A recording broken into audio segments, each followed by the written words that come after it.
नारायण नारायण नारायण। अशुभानि निराचष्टे तनोति शुभ संततिम् स्मृतिमात्रेण यत्पुंसां ब्रह्म तन् परमं विदुः। अति कल्याण रूपत्वात् नित्यं कल्याण संश्रयात् स्मर्तॄणां वरदत्वाच्च ब्रह्म तन् परमं विदुः। नमः परमहंसास्वादितचरणकमलचिन्मकरन्दाय भक्तजनमानसनिवासाय श्रीमद्रामचन्द्राय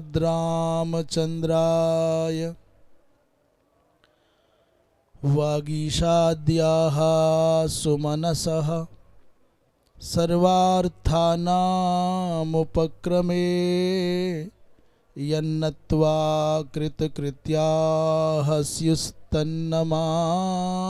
गजाननम्। वागीशायस्य वदने लक्ष्मीर्यस्य च वक्षसि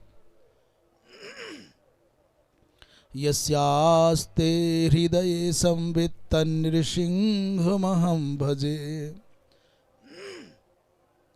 विश्वसर्गविसर्गादिनवलक्षणलक्षितं श्रीकृष्णाख्यं परं धाम जगद्धाम नमामि तत्। श्रीराम जय जय राम। श्रीराम जय जय राम।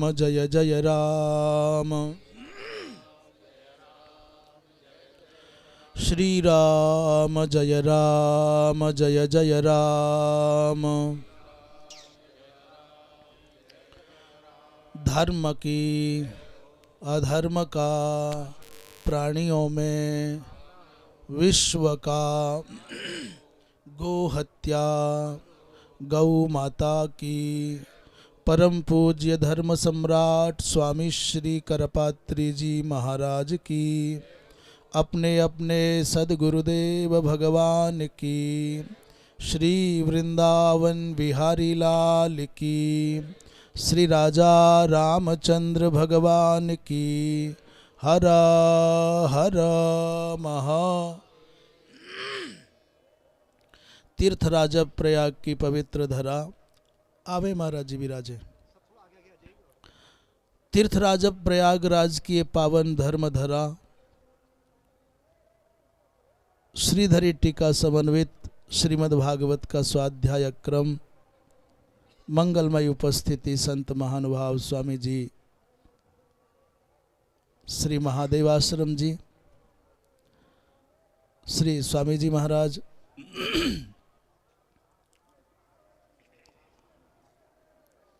आचार्य श्री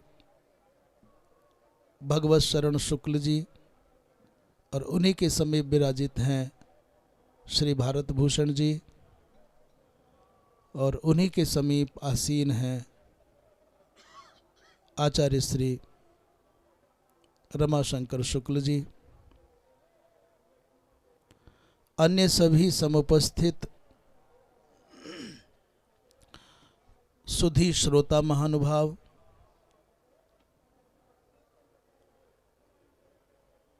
आज इस स्वाध्याय क्रम में तृतीय स्कंद के 26वें अध्याय के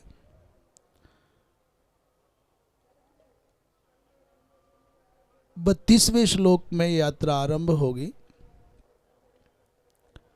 अच्छा 32वां हो गया था ना,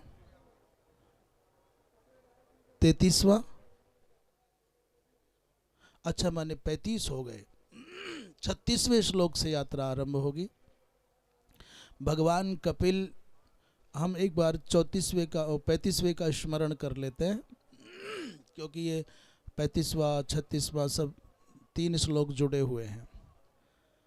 कल जो चर्चा हुई, नभसः शब्द तन्मात्रात् कालगत्या विकुर्वतः स्पर्शो अभवत् ततो वायुस् मृदुत्वक स्पर्शस्य च संग्रहः। अर्थात कल ये चर्चा थी कि जो शब्द तन्मात्रा है जिसका आकाश से संबंध है, कालगत्या विकुर्वतः भगवान की चित शक्ति से जब उसमें विकार आया, जब वो परिणमित हुई तो क्या हुआ? बोले स्पर्शो अभवत, अर्थात स्पर्श तन्मात्रा का उद्भव हुआ और उससे क्या बोले वायु हुआ, और उससे बोले स्पर्श का संग्रह करने वाली जो इंद्रिय है त्वग इंद्रिय हुई। तो ये चर्चा कल हो गई थी।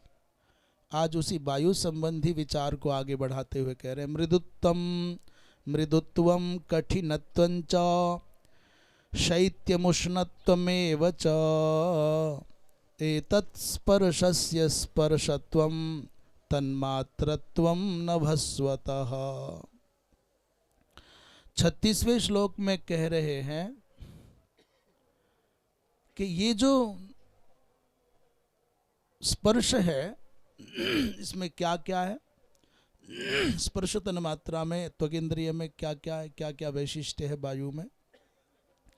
कहते मृदुत्वम च कठिनत्वम शैत्यं च उष्णत्वम, अर्थात कोई वस्तु कठोर है कि मृदु है, कोई वस्तु उष्ण है कि शीतल है, ये कहाँ से पता चलेगा? बोले नभस्वतः, अर्थात वायो हो, वायु की जो तन्मात्रा है जिसको स्पर्श तन्मात्रा कहते हैं, उस स्पर्श तन्मात्रा के कारण ही उससे ज्ञात होगा कि ये कठोर है कि मृदु है, ये शीतल है कि उष्ण है। कहते हैं यही इतना मात्र ही स्पर्श का स्वरूप है। और भी हो सकता है किसी के संज्ञान में हो, पर चारही बात स्पर्श के माध्यम से, माने स्पर्श तन्मात्रा के माध्यम से त्वचा के द्वारा जानी जाती है। या तो ये बताएगी त्वचा कि ये बहुत कड़ा है, कठोर है, या ये बताएगी अति सुकोमल मृदु है, अथवा ये बताएगी कि उष्ण है अथवा शीतल है। और कोई त्वगिंद्रिय का विषय संभव है? हाँ, वो उष्ण और शीत के मध्य की अवस्था हो गई।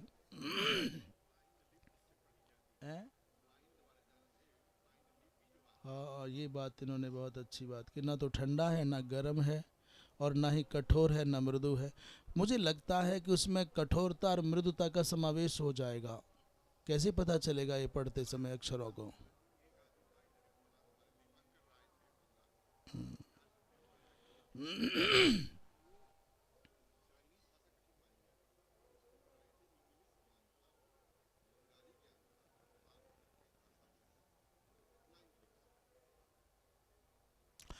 वो आ गया अंततः, चूंकि नेत्र विहीन व्यक्ति की स्पर्शेंद्रिय माने त्वगिंद्रिय और घ्राणेन्द्रिय और ये श्रोत्रेंद्रिय अर्थात एक इंद्रिय, अब ये व्यवहार की बात थोड़ी सी आ गई स्वाध्याय से हट करके, परंतु आ गई।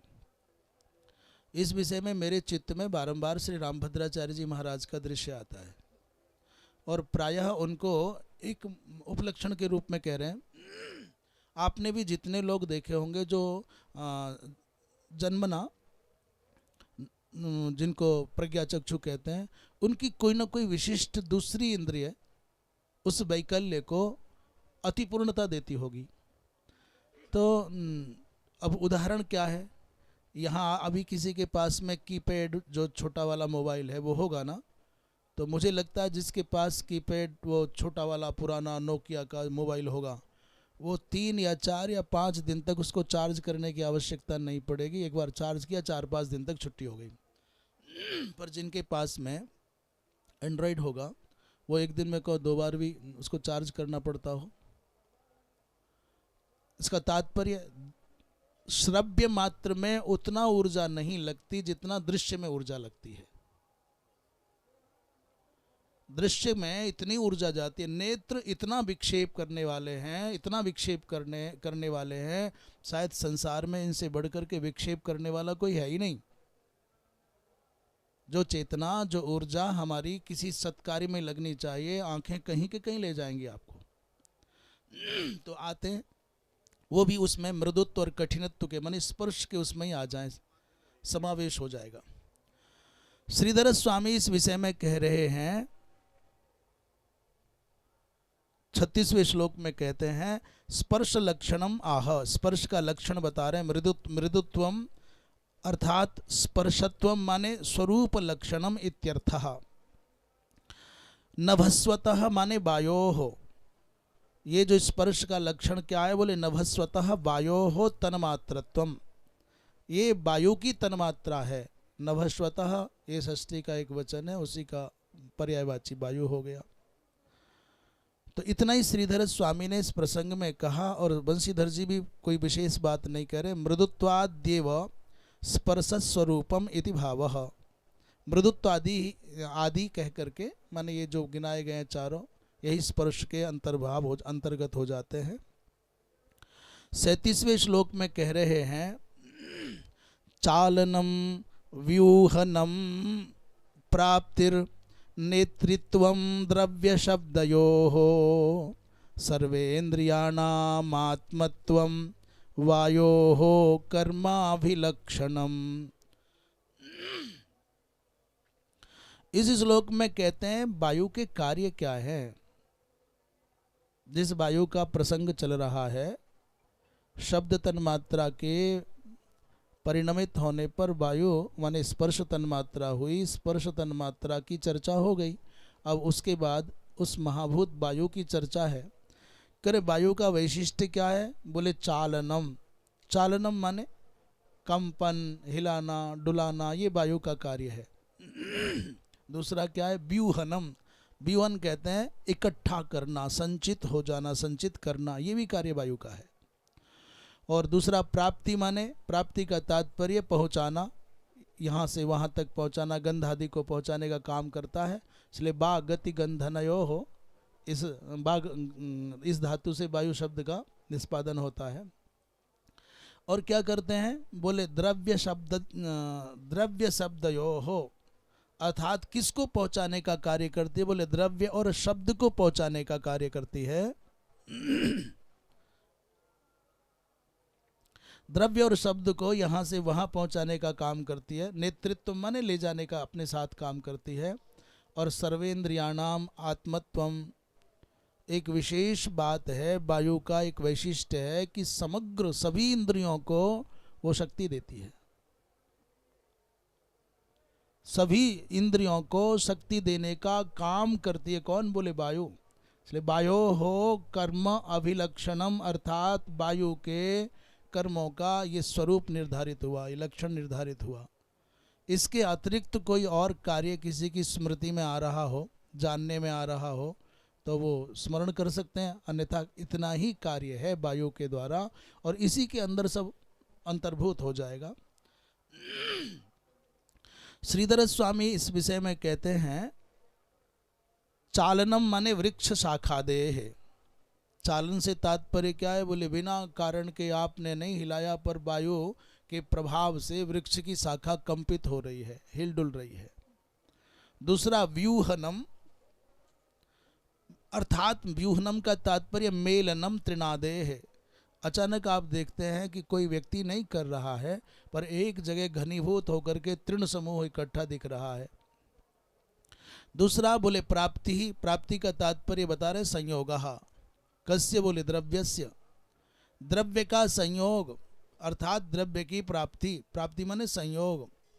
गंधवतो घ्राणम प्रति बता रहे हैं, गंधवतो घ्राणम प्रति, जो गंधवान है उस गंधवान का घ्राण के प्रति संयोग करना माने प्राप्ति कराना। गंधवान जो जो पदार्थ होगा, गंधवत जो जो होगा, उसको घ्राण के साथ संयुक्त कर देना।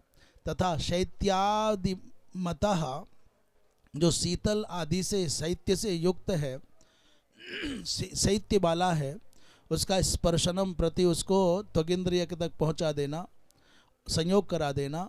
और शब्द से श्रोत्रम प्रति, जो शब्द है उसको श्रोत्र के साथ में संयुक्त कर देना, पहुंचा देना। नेतृत्वम माने पहुंचाना, माने नेतृत्वम। सर्वेन्द्रियाणाम आत्मत्वम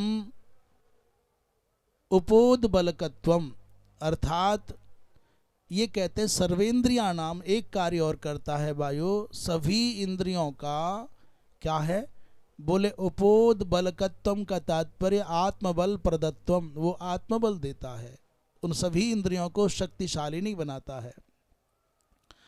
आगे कहते हैं कर्मणा कार्येण अभिलक्षणम भावे ल्युट। तो यहाँ पर जो अभिलक्षणम शब्द है, अभिलक्षणम शब्द का अर्थ कर रहे हैं प्रत्यक्ष बोध, अर्थात प्रत्यक्ष ज्ञान। यहाँ जो अभिलक्षणम शब्द है, इसका जब साधनिका करते हैं तो भाव में ल्युट करते हैं। कर्मणा अर्थात कार्येण अभिलक्षणम, जो ये तृतीया तत्पुरुष हो गया, तत्पुरुष समास हो गया, भाव में ल्युट प्रत्यय हो गया, अर्थात अनेन कर्मणा, ऐसा कह सकते हैं वायो हो, ए भी कर्मवीरवा, ऐसा भी कह सकते हैं। अभिलक्षणम माने प्रत्यक्ष बोधो भवति ये न, ऐसा अभिलक्षणम शब्द का अर्थ कर रहे हैं। दूसरा कहते हैं नहीं नहीं ऐसा ना कहें, ऐसा तत्पुरुष समास न करें, भाव में ल्युट जो कर रहे हैं वो न करें, तो क्या करें, बोले कर्ण में ल्युट कर लेते हैं। कर्ण में ल्युट करें तो कर्मैव अभिलक्षणम इति विग्रहे, यहाँ कर्मधारे समास कर लिया, कर्म ही है अभिलक्षण माने बोधक, तो कर्मधारे समास करने पर कहते हैं इति विग्रहे, तो कर्णे ल्युट अभिलक्ष्यते अनेन इति अभिलक्षणम, ऐसा।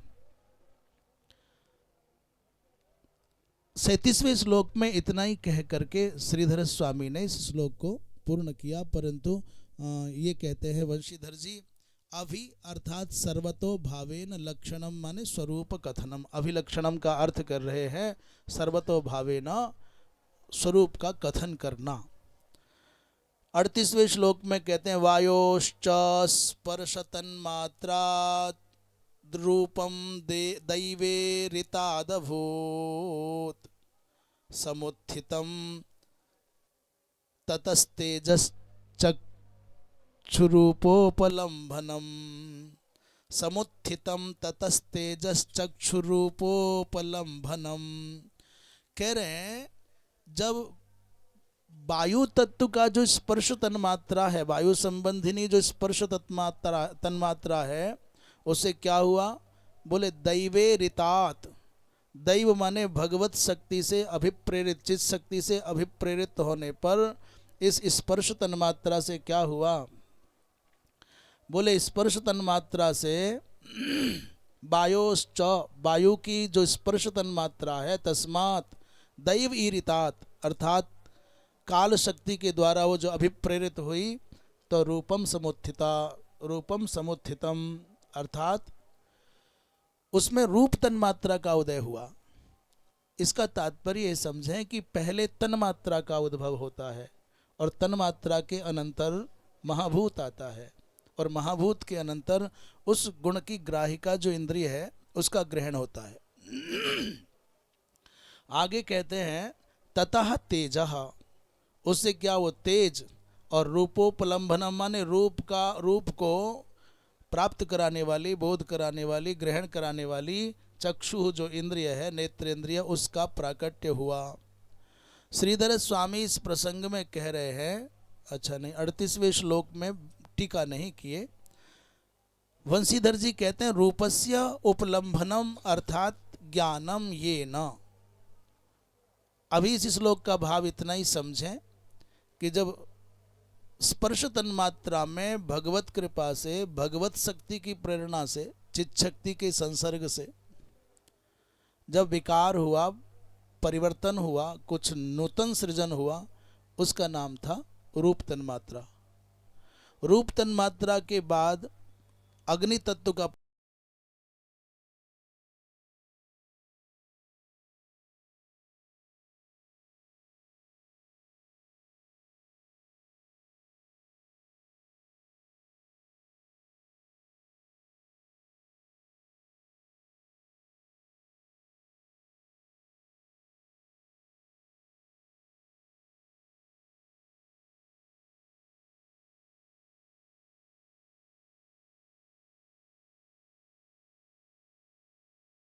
तेजस्त्वमेव च तेजस्त्वं तेजसः साध्वी रूपमात्रस्य वृत्तयः। इस रूप के द्वारा होता क्या क्या है, इस विषय में जब विचार करने लगे तो कह रहे हैं द्रव्याकृतित्वम का तात्पर्य क्या है। बोले वस्तु के आकार का निर्धारण इसी के द्वारा होता है। वस्तु का आकार क्या है, प्रकार क्या है, इसका ज्ञान बिना प्रकाश के बिना तेज के संभव नहीं है। और क्या है, बोले गुणता। गुणता माने वस्तु और विशेषण, वस्तु में क्या विशेषण है अर्थात क्या गुण है, ये विशेषण का बोध भी इस प्रकाश के अधीन ही रहता है।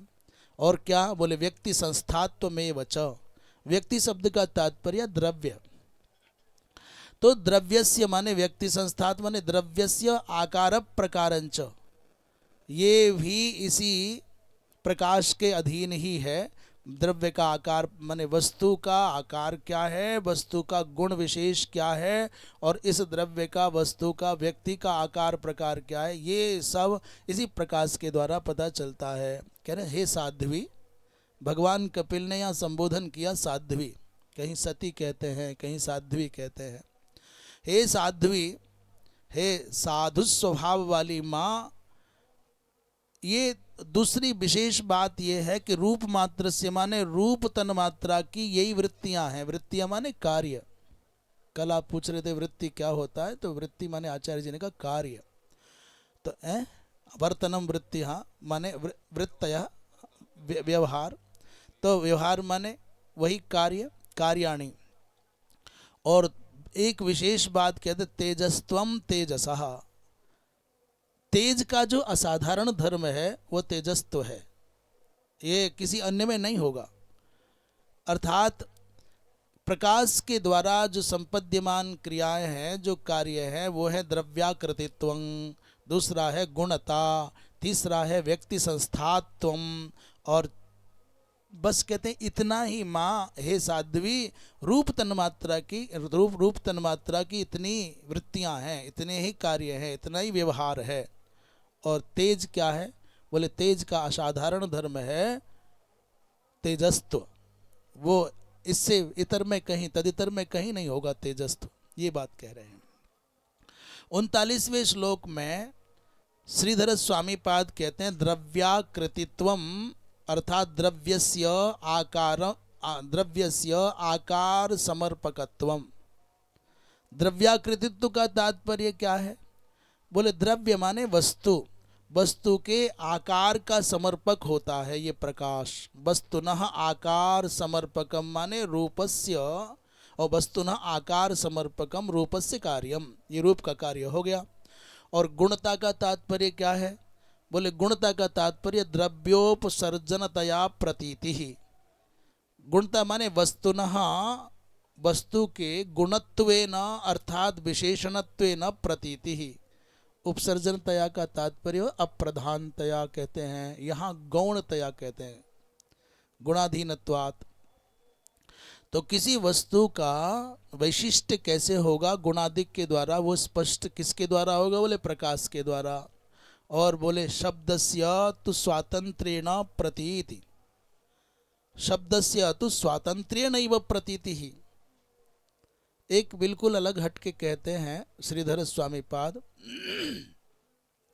जो शब्द है उसकी प्रतीति स्वातंत्र्येण होती है, परंतु आगे कह रहे हैं अप्रत्यक्ष द्रव्यस्य, अच्छा ये शब्द से स्वातंत्र्येण प्रतीति, और साथ में अप्रत्यक्ष द्रव्यस्य, जो अप्रत्यक्ष द्रव्य हैं जैसे वायु है, जैसे आकाश है, तो अप्रत्यक्ष द्रव्य से स्पर्शादेरपि, और स्पर्शादि हैं, इनका भी प्रतीति जो होगा वो स्वातंत्र्य नहीं होगा, परंतु रूपस्य तो नैवम इति, रूप की प्रतीति स्वतंत्रतया नहीं हो सकती।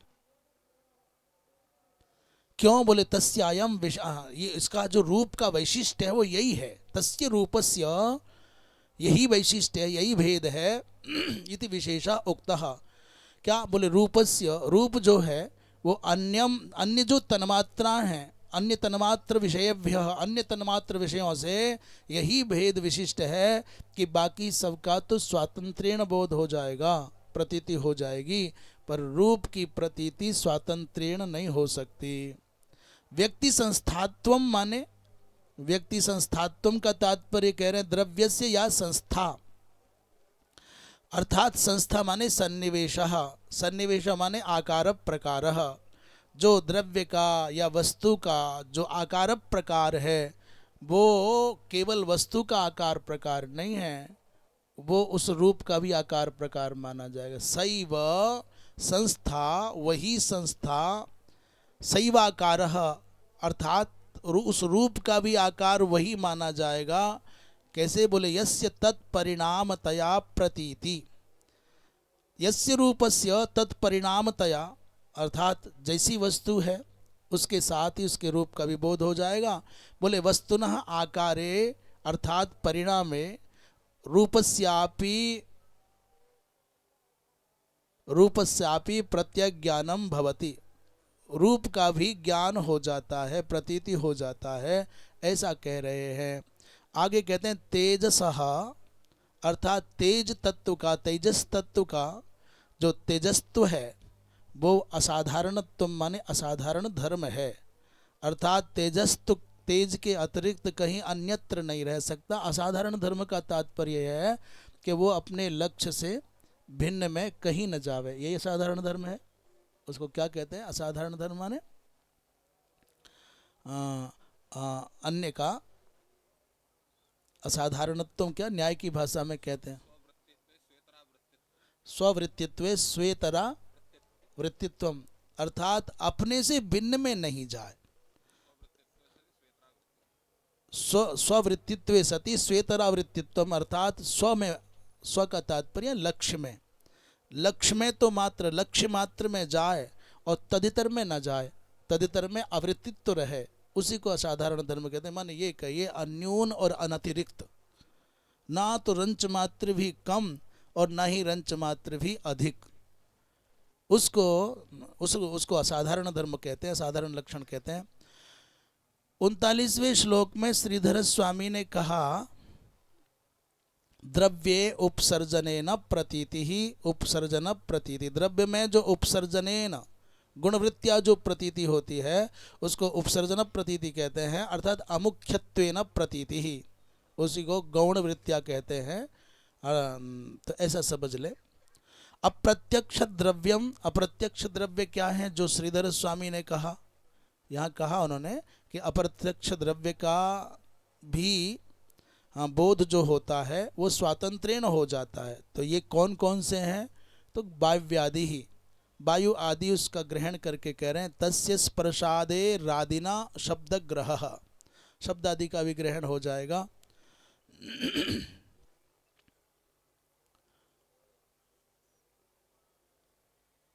असाधारण तो क्या है महाराज? कहते हैं लक्षण का नाम है, लक्षण है। तथा च रूपवद द्रव्यम तेज इति रूपेणैव भास्वर शुक्लेन तेजसो असाधारणत्वं गम्यते। ऐसा समझ लें कि रूपवद द्रव्यं तेजः, रूप वाला जो द्रव्य है उसको तेज कहते हैं, ऐसा लक्षण कर दिया। रूपवद द्रव्यम तेजः, रूपवान जो द्रव्य है उसको, रूपवान माने रूपवद जो द्रव्य है उसका नाम तेज है। तो इति रूपेणैव अर्थात रूपेणैव ने भास्वर शुक्लेन तेजसो, भास्वर शुक्लता जिसमें रहेगी उससे वो तेज का असाधारणत्व जान लेना चाहिए। गम्यते माने ज्ञात हो जाता है। रूपम मात्रा अर्थात तन मात्रा यस्य इति रूप मात्रं, ऐसा अर्थ लगा लेना चाहिए। 40वें श्लोक में कह रहे हैं जो ये कार्य क्या करता है वायु तत्व? बोले वो तेजस तत्व क्या कार्य करता है? बोले द्योतनम पचनम पानम अदनं हिममर्दनम तेजसो वृत्तयस्त्वेताः शोषणम क्षुत्रिडेव च। 40वें श्लोक में कह रहे हैं कि ये ये जो वायु, जो अग्नि तत्व है, तेजस तत्व है, क्या क्या करता है? द्योतन करता है, माने किसी भी वस्तु को प्रकाशित कर देता है। और क्या क्या करता है? आदनम, पानम, पचनम, ये तीन कार्य इकट्ठे बताए। बोले जो खाया गया है, अदनम माने भक्षितं यदस्ति, पीतम माने जो पिया गया है, उसको पचाने का कार्य भी अग्नि ही, तेज तत्व ही करता है। इसलिए जब किसी का भोजन ठीक नहीं पचता तो क्या कहते हैं? बोले भैया जठराग्नि मंद हो गई है, जठरानल मंद हो गया। और क्या करता है अग्नि तत्व, तेजस तत्व? बोले हिममर्दनं, शीत का निवारक है। और क्या करता है? बोले क्षुत्रिट एव, अर्थात भूख प्यास का लगना भी इसी अग्नि का ही कार्य है। अंदर की जो अग्नि है जठराग्नि, जैसे वैश्वानर, अहम वैश्वानरो भूत्वा प्राणिनाम देहमाश्रितः, और प्राणापान समायुक्तः पचाम्यन्नम चतुर्विधम।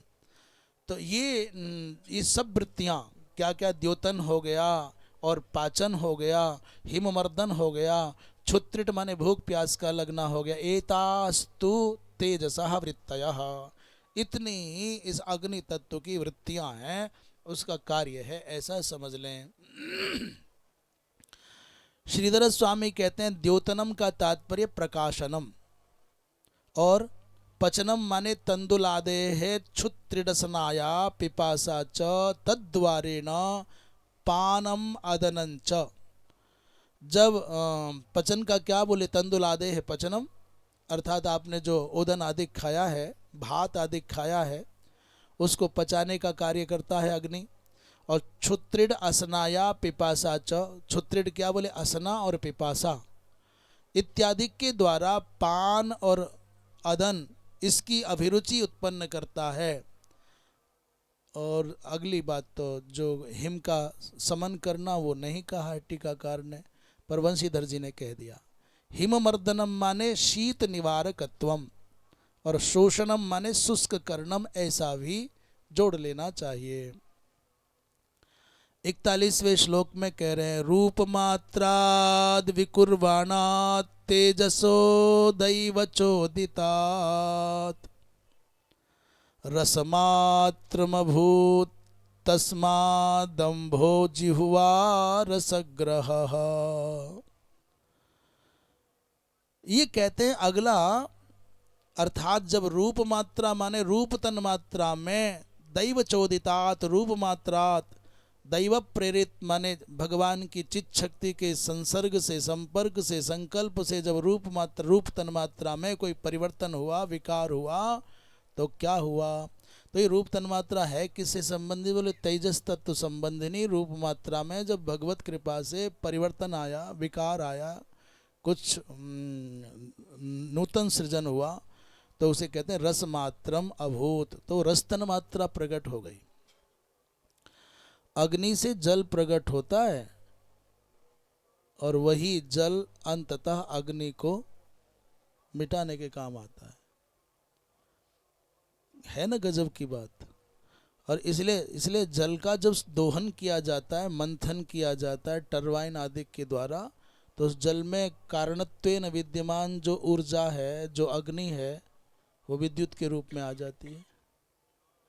यदि जल में अग्नि का अस्तित्व न होता तो विद्युत कैसे बनती? पन बिजली जिसको कहते हैं। ये भी सिद्ध करता है कि अग्नि तत्व से ही जल की उत्पत्ति हुई है, और जल में कारणत्वेन विद्यमान जो ऊर्जा है उसका दोहन किया जाता है तो प्राप्त हो जाती है। पर इस बात को यदि हम ऐसा कहें कि तो वायु से भी तो बिजली बनती है, तो क्या करेंगे? बोले वायु का कार्य है, वो कारण में कार्य पूर्वतः विद्यमान है। वो किससे बनती है? वायु से बिजली बनती है ना, वो चलता है पवन ऊर्जा। तो पवन से फिर कैसे? आपने इसमें तो बहाना बता दिया कि पानी में पहले से अग्नि है। बोले भैया ऐसा नहीं है, कारणत्वेन यदि कार्य में अर्थात जल में बिजली है, जल में अग्नि है, तो अग्नि रूपी कार्य वायु रूपी कारण में पहले से विद्यमान है।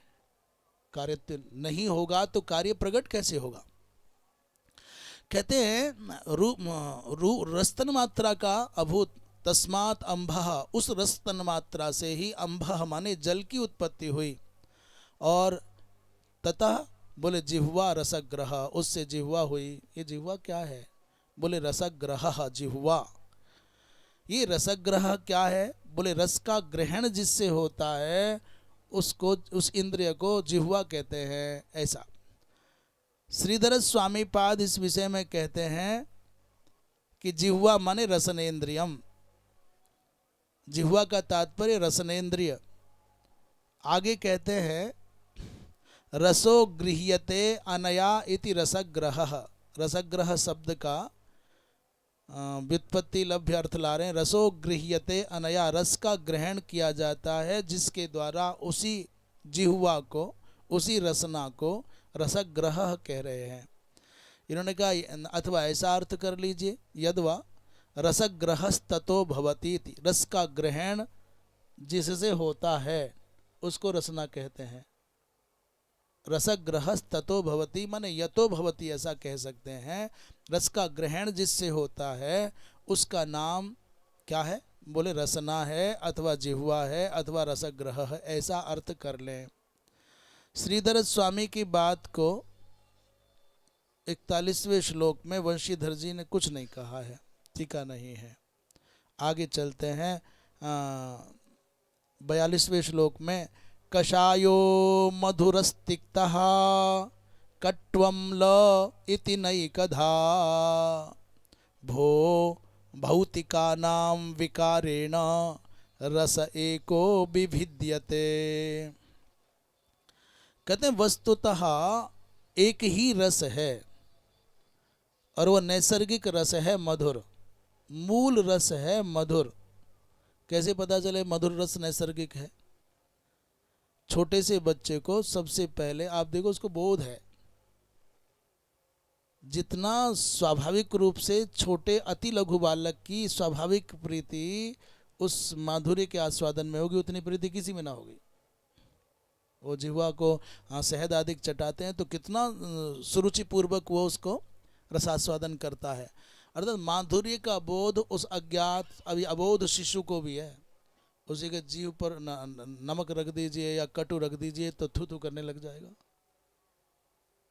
तो नैसर्गिक जो रस है वो मधुर्य है। ये कितने रस हैं? बोले बता रहे भाई 6 रस है। कौन कौन से हैं? सबसे पहले कषाय बताया है। कषाय के बारे में कहते हैं कषाय क्या होता है?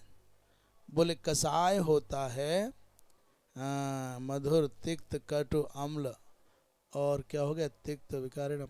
कषाय का तात्पर्य अनेक रसों का जो समाविष्ट मिश्रित स्वरूप है उसका नाम है कषाय। कसेलापन कहते हैं उसको, स्पष्ट नहीं कह पाते भाई क्या है ये।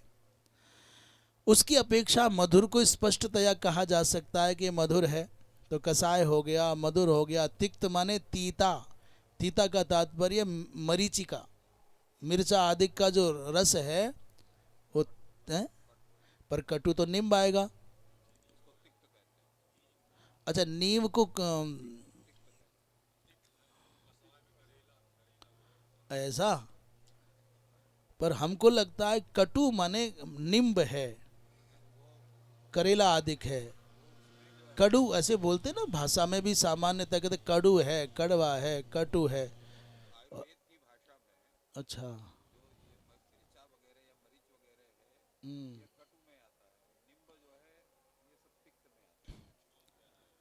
अच्छा, क्या कहते हैं कसाय माने कसेला, अब तिक्त माने चरपरा बता रहे हैं।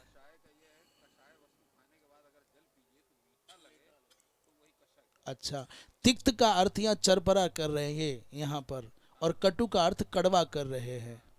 तो चरपरा क्या होता है? आंवला कसाय में आएगा, समझ लीजिए। तो वो कसाय का अर्थ इसलिए उन्होंने मिश्रित रस कर दिया, कुछ स्पष्ट नहीं किया। मधुर तो जानते हैं, तिक्त में और कटु में दोनों में झगड़ा हो गया है। अम्ल खट्टा होता है इत्यादि। तो कहते भौतिका नाम विकारेण एकः एव रसः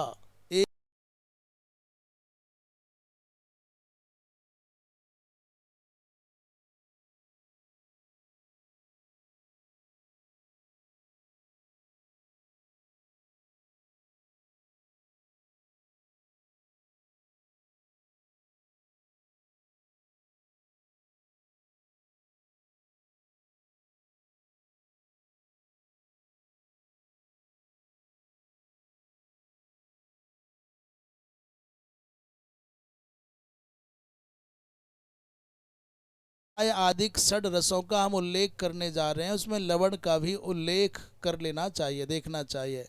कहते भौतिका नाम अर्थात संसर्गित द्रव्याणाम, भौतिक द्रव्यों का तात्पर्य संसर्गी द्रव्य जो मिश्रण किया जाता है, मिलाया जाता है। या एको मधुरा एवं, एक ही मधुर रस, या एको मधुर एव, एक ही मधुर रस ही सन एव अनेकधा विद्यते, अनेक रूपों में विभाजित हो जाता है। और जो अनेक रूपों में विभाजित हो जाता है स रसः इत्यर्थः। तो रस के ये नहीं बताए क्या क्या है, वंशीधर जी ने बताया है। कह रहे रसानाम षड विधत्वम लवणम बिना न पूर्यते, मधुराम्ल लवण कटु कषाय तिक्त भेदात। तर्क संग्रह का शायद वचन होगा संभवतः, मधुराम्ल लवण कटु कषाय तिक्त भेदात। हाँ, ये रस के 6 प्रकार हैं। इन्होंने कहा कि देखो आपने सब कहे, और षड विधत तो रस का तब तक पूर्ण नहीं होगा जब तक लवण का ग्रहण ना होगा, इसलिए लवण भी लिखो, मान लिया। अतः सोप्यत्र ग्राह्य, इसलिए लवण का भी ग्रहण यहाँ कर लेना चाहिए।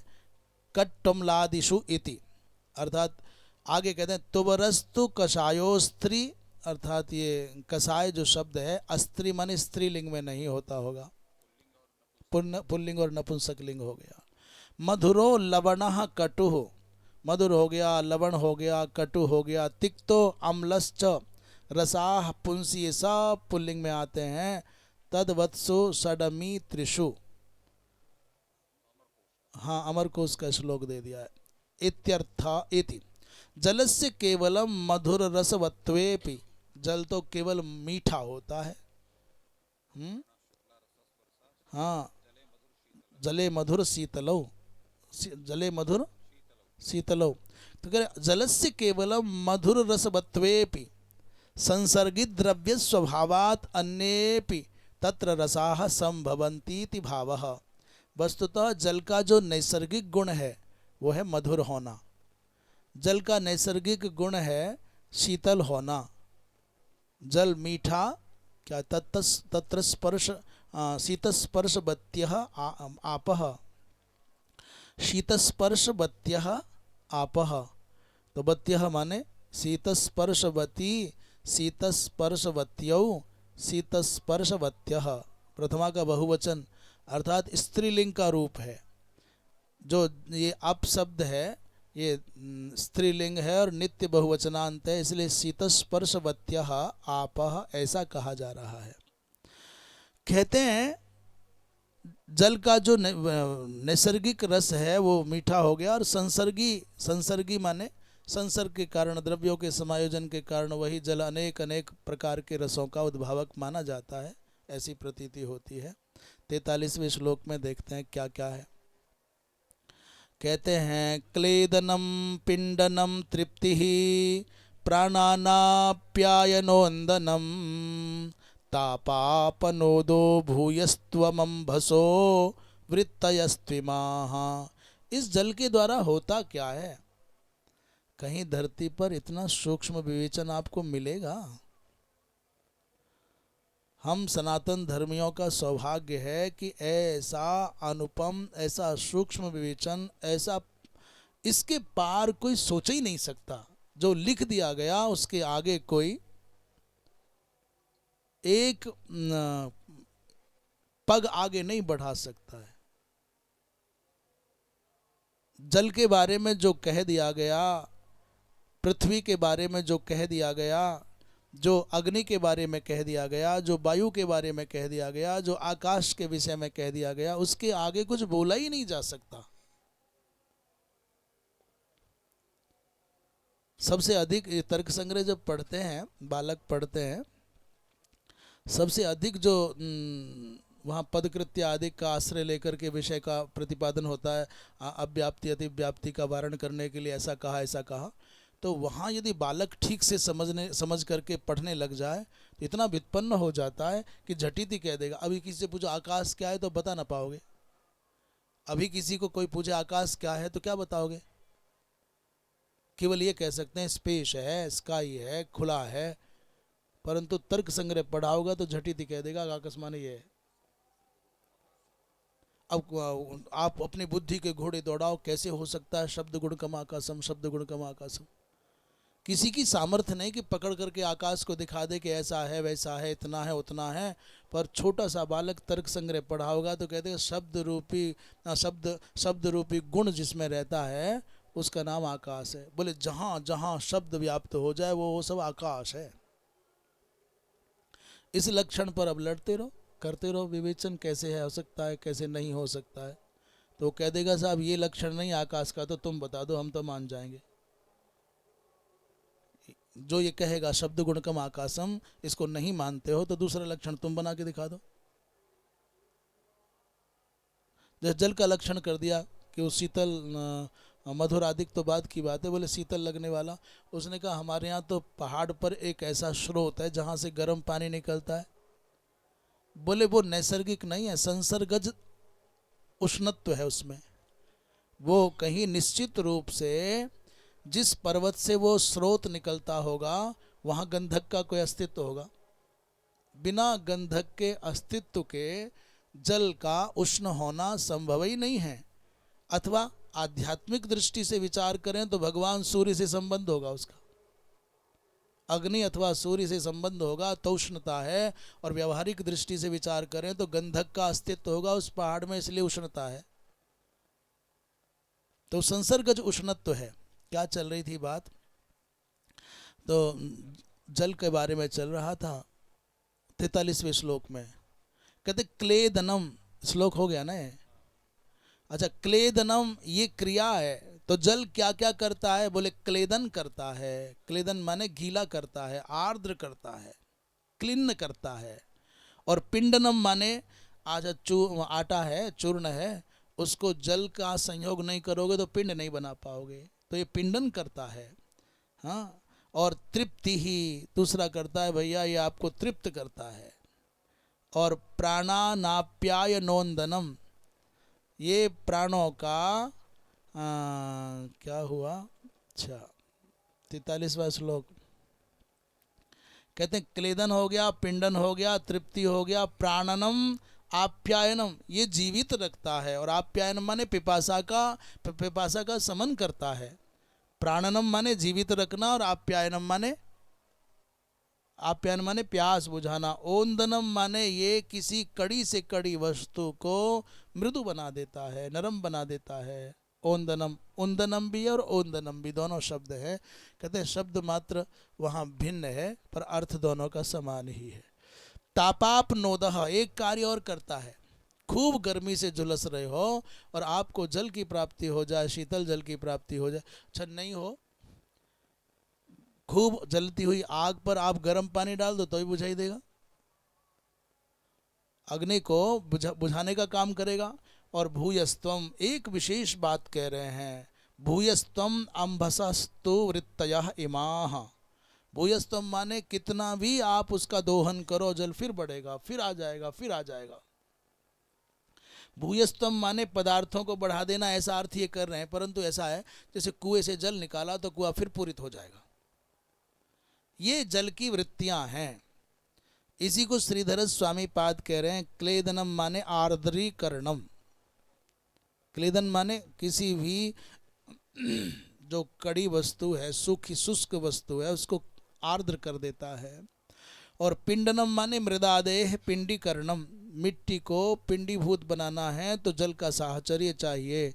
आटा है उसको चूर्ण है, उसको पिंड बनाना है, लोई बनाना है तो उसको जल का सहयोग चाहिए। और तृप्ति माने तृप्तिदातृत्व, तृप्ति देता है। प्राणनम का तात्पर्य जीवन है, इसलिए जल ही जीवन है ऐसा कहा जाता है।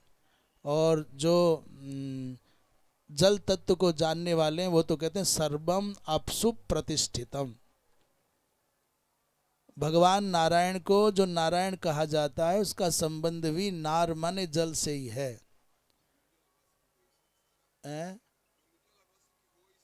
बिन जल रस की होई संसारा, वाह। बिन, अब तेज वाली बात पीछे चली गई, स्टेशन से गाड़ी निकल के आगे आ गई। इस मामले में तो हम्म, पाठक जी हाथ मार गए, आप थोड़ी देर से जगे। कहते स्मृति का एक वचन कह रहे हैं श्रीधर स्वामी पाद, आपो मय प्राणः। ये प्राण शब्द नित्य बहुवचनांत है, नित्य दोनों चलता है।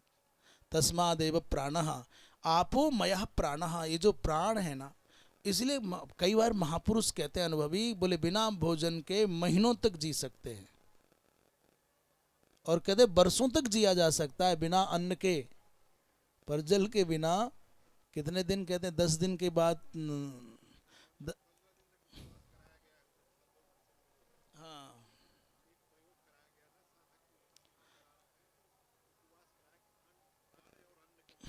हम्म,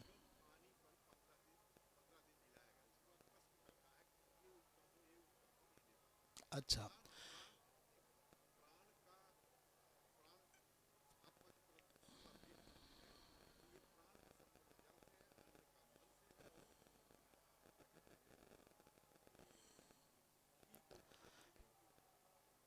आ, आपने कहा कि प्राण का संबंध जल, प्राण का संबंध जल से, हाँ, वही वही बात है, सिद्धांत की बात कह रहे हैं आप भी अलग से कहाँ कहेंगे, बहुत अच्छा है।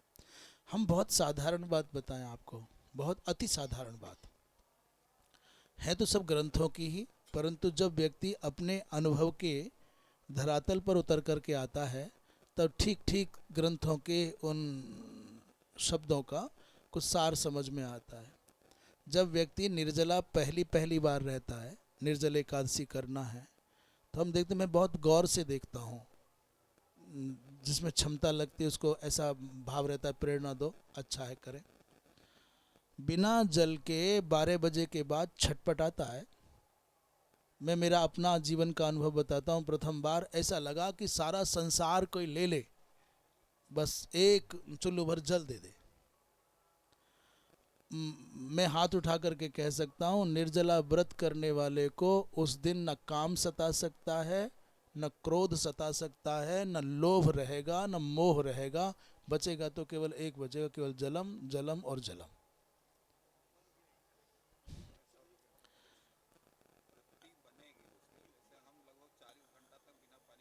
हाँ हाँ हाँ,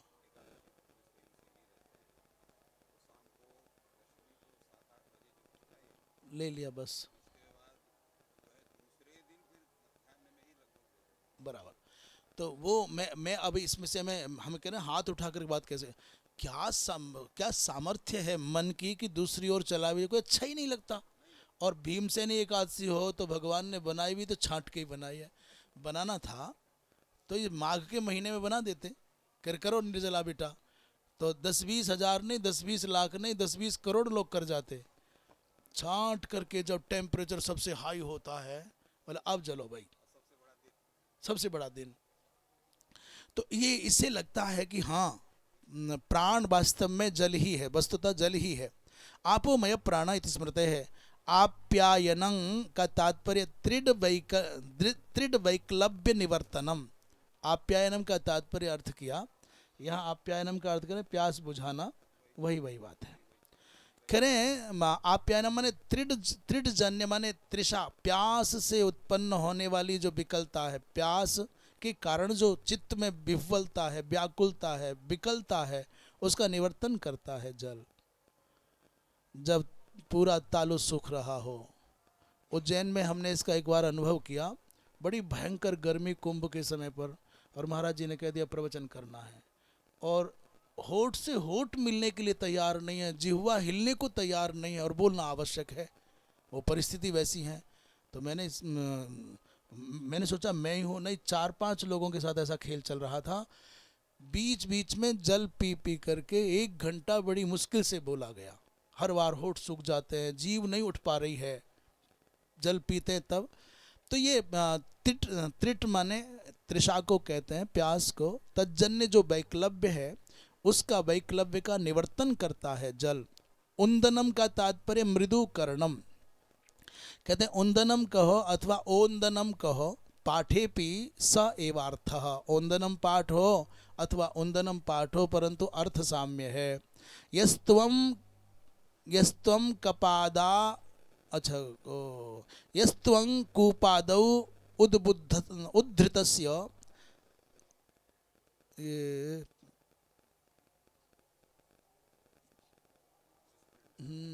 कूपादौ के कपादौ लिखा है, ये कूपादौ उद्धृतस्यापि पुनः पुनः रुद्भवः, अर्थात कूप आदि से जितना जल निकाला जाता है उतना ही वो बढ़ता जाता है। हम इस बात को ही स्मरण करके कह रहे थे कि यहाँ इन्होंने कहा है भूयस्तम माने पदार्थ को बढ़ाने का काम करता है। ये बात भी सच है। जल से वृक्ष को न सींचा जाए तो उसकी वृद्धि प्रभावित होती है, और सही समय पर जल से वृक्ष आदि को, लता आदि को, कृषि आदि को सींचा जाए तो उसकी समुचित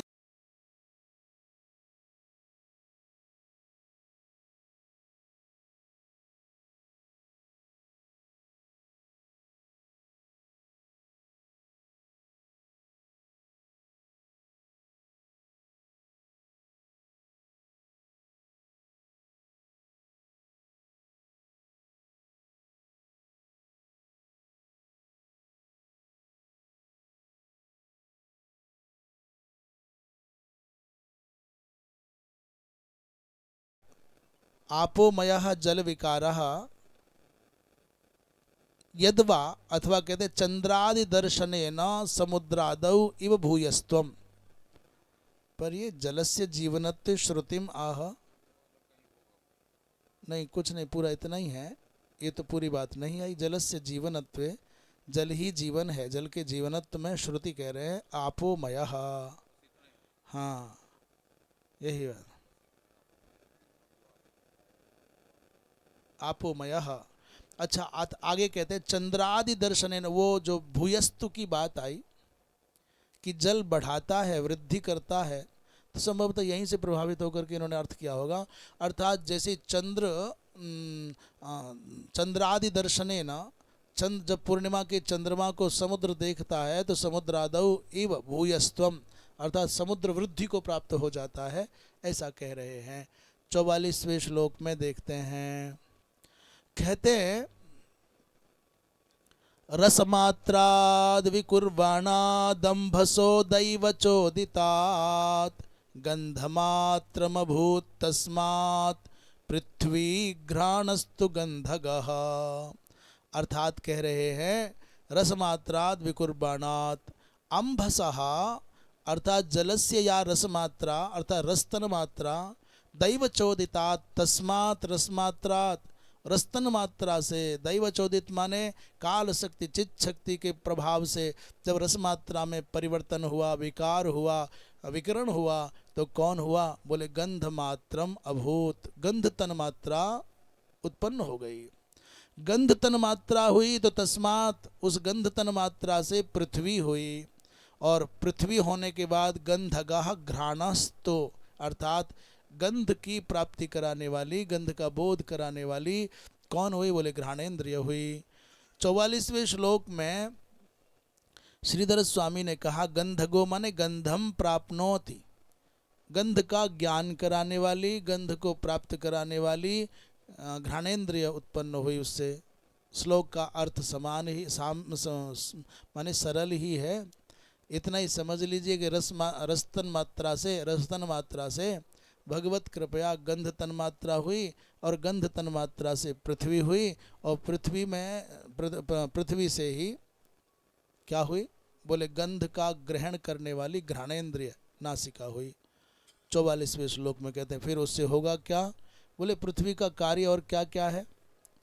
कहते इसका गंध तन मात्रा का, बोले करम्भपूति सौरभ्य शांतो दग्रादिभिः पृथक द्रव्यावयव वैषम्यात् गंधम एको विभिद्यते। 45वें श्लोक में कहते हैं कि दैव चोदितात अंभसः, अच्छा करम्भ माने कहते हैं गंधा एकः, वास्तव में गंध एक ही है, एक ही गंध है, तब भी द्रव्यावयव वैषम्यात, अनेक प्रकार के द्रव्यों के, अवयवों के माने अंगों के, वैषम्य से, वैषम्य माने कहीं थोड़ा कहीं अधिक, ये मिश्रण हुआ तो क्या क्या होता है। सबसे पहले कहते करम्भः। करम्भः का तात्पर्य ऐसी कोई गंध है जिसका कोई स्पष्ट विवेचन नहीं किया जा सकता। करम्भ शब्द से कह रहे हैं मिश्रित कोई गंध है, कई पदार्थों के मिल जाने से जो मिक्स स्मेल आती है वो होगी। दूसरे पूति माने दुर्गंध का आना, और स्वरूपी माने सुगंधी का आना, और शांत माने ऐसी कोई सुगंधी है जैसे कमल के पुष्प से जो सुगंध आती है वो शांत होती है।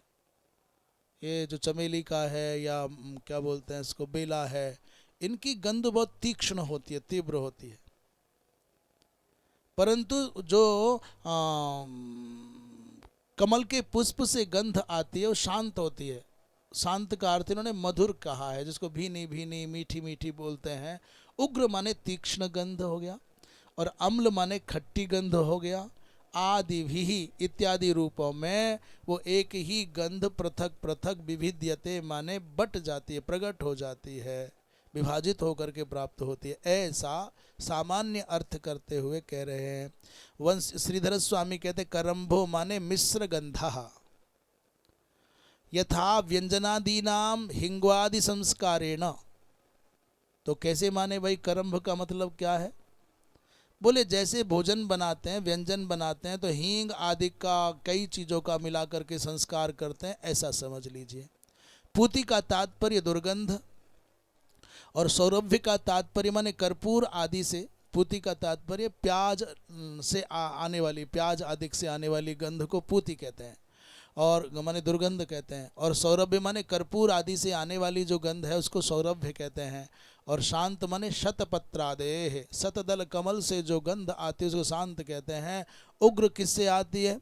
बोले उग्र गंध आती है लशुनादेह, लहसुन आदि से उग्र गंध आती है। अम्लस्तिन्तिन्यादेह, इमली का वृक्ष हो, इमली हो, खटाई, उसमें से आने वाली जो गंध है वो अम्ल है।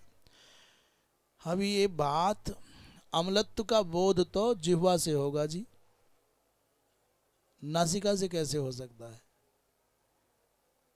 पर कहते हैं जो नासिका से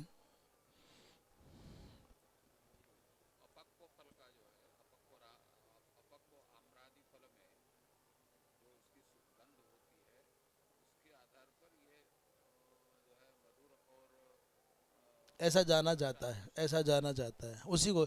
अम्लस तिन्त्रिण्यादय है संसर्गिणाम द्रव्यावयवानाम, जो संसर्गी माने मिश्रित द्रव्यों के अवयव हैं उनके वैषम्य से क्या हो जाता है? बोले एक ही गंध अनेकधा विभाजित होकर के हमको प्राप्त होती है।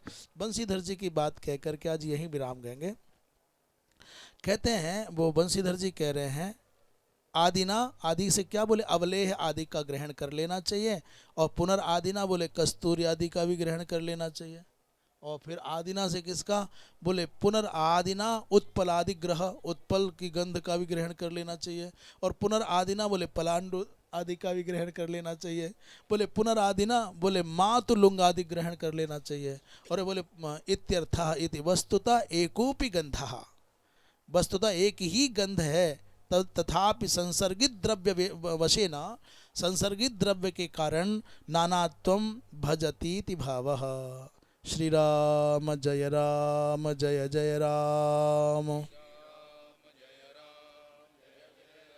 वैसे एक श्लोक और हो जाता तो भावनम ब्रह्मणस्थानम धारणम सद्विशेषणम सर्वसत्व गुणोद्भेदः पृथ्वी वृत्ति लक्षणम, यहाँ पांचों के पांचों महाभूतों की एक प्रक्रिया पूर्ण हो जाएगी। एक श्लोक और कर लेते हैं। भावनम ब्रह्मणस्थानम धारणम सद्विशेषणम सर्वसत्व गुणोद्भेदः पृथ्वी वृत्ति लक्षणम। 46वें श्लोक में कहते हैं कि ब्रह्मणः भावनम, ब्रह्मण भावनम का तात्पर्य ब्रह्मण माने परमात्मा ईश्वरस्य भगवतः, भगवान की मूर्ति आदि बनानी है। हाँ तो क्या क्या किससे बनेगी? बोले जितने भी मूर्तियां बनेंगी सब में पार्थिव तत्व ही चलेगा। हाँ पाषाण हो चाहे सब पार्थिव तत्व है। कहते ब्रह्मण भावनम माने स्थानम, ये ब्रह्म के परमात्मा के श्री विग्रहों के निर्माण का आधार यही पृथ्वी तत्व है। और धारणम, सबको धारण करने का भी कार्य पृथ्वी ही करती है। और तीसरा बोले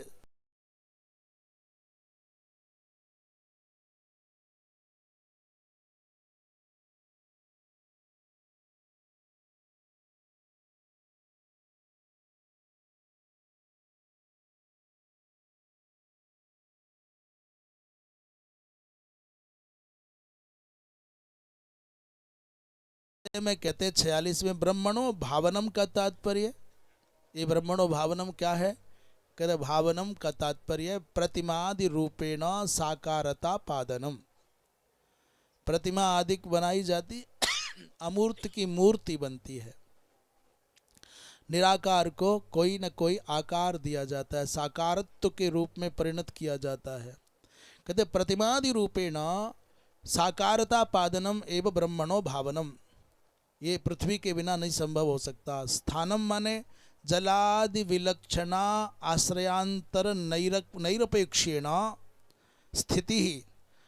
तो स्थान का तात्पर्य क्या है? बोले जलादि विलक्षण, जलादि जो विलक्षण ऐसे पदार्थ हैं जो आश्रयांतर की अपेक्षा नहीं करते, अर्थात इसके बिना जल कहाँ रहे। तो तेसाम स्थिति, उन जलादिक ऐसे पदार्थों की जो इसके सिवा किसी और के आश्रय में ठहर ही नहीं सकते। जैसे भी 5 की बात हुई है, पृथ्वी जल तेज वायु आकाश। पृथ्वी ना हो तो जल कहाँ रहे? अग्नि में, वायु में, आकाश में। अर्थात इसके सिवा कोई निधान नहीं है, आश्रय नहीं है, ठिकाना नहीं है। धारणम माने जलादि, जलाद्याधारत्वम, जलादि का जो आधार है उसी को धारण शब्द से कह रहे हैं। सताम आकाशादीनाम, सताम का तात्पर्य बोले आकाशादीनाम विशेषणम अवच्छेदकत्वम। ये बात स्पष्ट नहीं हो रही साहब। सताम आकाशादीनाम विशेषणम माने अवच्छेदकत्वम।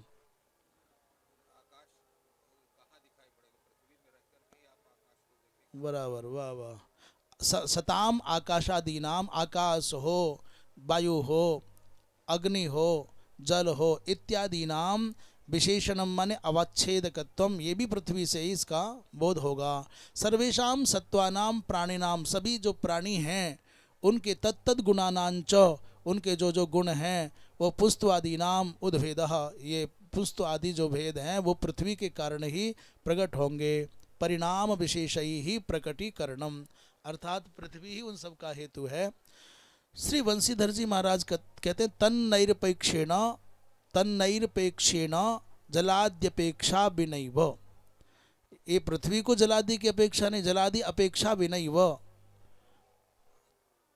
तो भी जलादि को धारण करने वाला ये पृथ्वी तत्व है। अत्रादिना, अत्र आदिना वायव्यादि ग्रह, वायु आदि का ग्रहण कर लेना चाहिए। अर्थात अवकाशम बिना, अवकाश के बिना स्थिति असंभवात आकाशापेक्षा तो अस्यैव इति गेयम, माने अवकाशम बिना, अवकाश के बिना स्थिति असंभव है, आकाश की अपेक्षा तो अस्यैव इति गेयम पुनरादिना अग्न्यादि ग्रह। ये बंशीधर जी ने यहाँ इसमें ये उड़नचा कौन सा श्लोक 45 कि 46 काफ़ी लिखा है, और हम इसको कल देख करके इस पर चर्चा करेंगे। बंशीधर जी क्या कहते हैं? श्री राम जय राम जय जय राम, श्री राम जय राम जय जय राम। धर्म की अधर्म का, प्राणियों में विश्व का, गोहत्या, गौ माता की, परम पूज्य धर्म सम्राट स्वामी श्री करपात्री जी महाराज की, अपने अपने सद्गुरुदेव भगवान की। हर हर महादेव।